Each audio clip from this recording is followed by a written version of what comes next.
one Nigerian activist wey dey go by the name Aisha, she don come outside now with her full chest, come dey oppose, come dey kick against the idea of Mr. Peter Obi, wey be Labour Party, their 2023 presidential candidate, to take on a vice presidential role for inside the year 2027 elections. For inside one viral video wey dem release on Monday, wey be the 16th day of September for inside this year 2024, this activist wey dey go by the name Aisha, na she by herself come dey declare say she go actively campaign, that is, she go work against Mr. Peter Obi if e come be say Mr. Peter Obi come turn to vice president under another candidate. No be small matter, my good people. This activist wey dey go by the name Aisha, she na country person and she be strong member of the obedient movement. Now this woman, she no like the idea, she no like wetin dey sup wey dey go on for internet. Now she come dey ask, say why must we always ask the most capable to be second in line? Madam Yesufu dey question the recurring trend of expecting the best candidates them to settle for secondary roles. She said the thing no make sense. Now this her warning, my good people, it dey come in response to the recent report of Mr. Peter Obi, who be the presidential candidate of Labour Party for the 2023 election, as they express a willingness to serve as vice president if the opportunity can arise with a more qualified candidate. No say Oga Peter Obi being by himself come outside come dey yarn dey give the general public. He come dey yarn about in openness to collaborate with other politicians, including Rabiu Musa Kwankwaso, for the betterment of the country. Now, according to how Oga Peter Obi take yarn from a mouth, he say he dey ready to collaborate with anybody wey dey focused on improving the lives of country people. Now, if that means him being a vice president to somebody wey go fit do the better job, he dey open to it. That na to tell you say he is very much open to collabo. As far as that person wey he wan run under or he wan run with, the person mind dey to help the general public. This na wetin Oga Peter Obi bin talk. But however, my good people, Mr. Peter Obi of the Labour Party, he can later clarify this in statement on Saturday via an official social media handle for the popular social media platform wey we know as X. For inside now, Mr. Peter Obi can deny any intention to serve as vice president.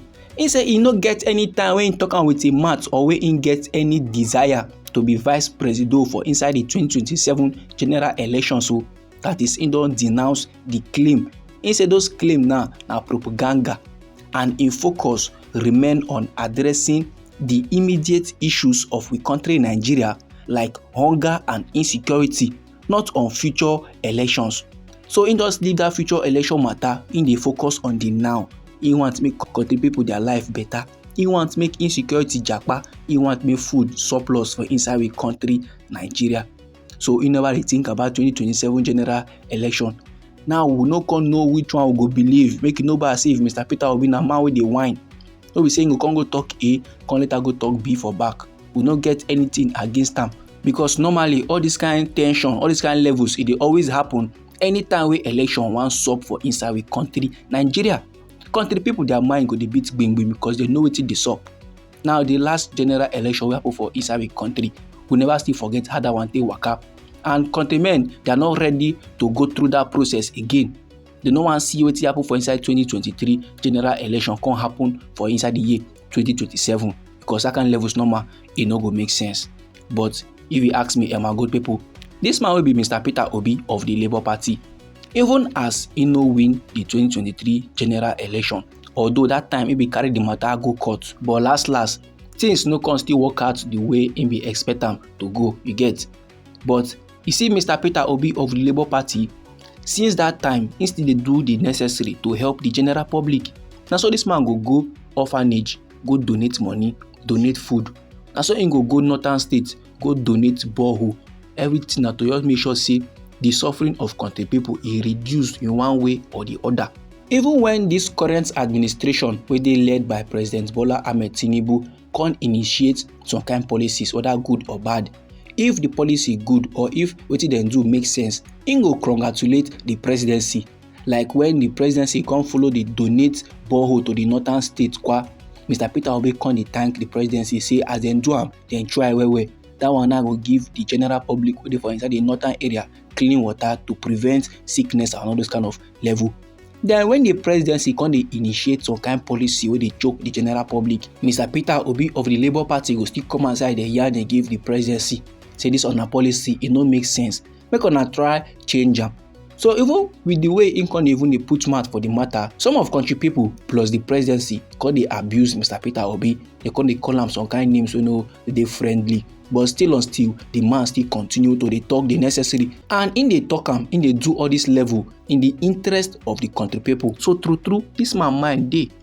Now im don come outside now come dey yarn dey give the general public say im no mind collabo with anybody wey get the right thinking, anybody wey their mind dey to help the general public. He no mind collabo with that kind of person because he na person wey dey find the betterment of the general public. And if you see somebody wey dey try to help the general public too, una two go link up, then together una go come help country people. But now e come as if country people will come misunderstand wetin im dey talk by come dey talk say he wan become vice president. Na that one na come para the activist wey be Aisha because she na hardcore obedient, and she na person wey be say the things and things wey dey wrong for inside we country Nigeria, im dey like talk am, im dey like yarn and give the general public, and normally it dey pepper the presidency because na the opposition party, you understand.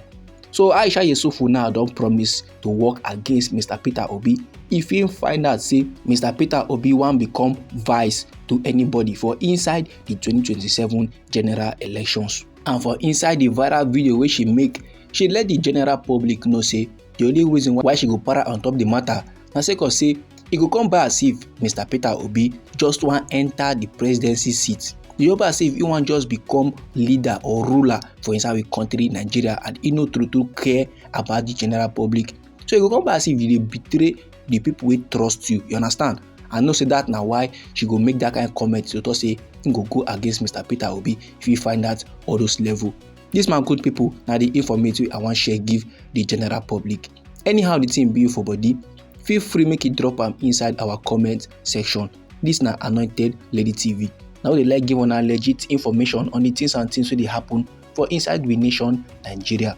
So if you like this news and you would like to receive more, try make you subscribe to this channel and try make you put on the notification bell so that as we dey bring the news they come, I go first receive the updates and go get them sharp.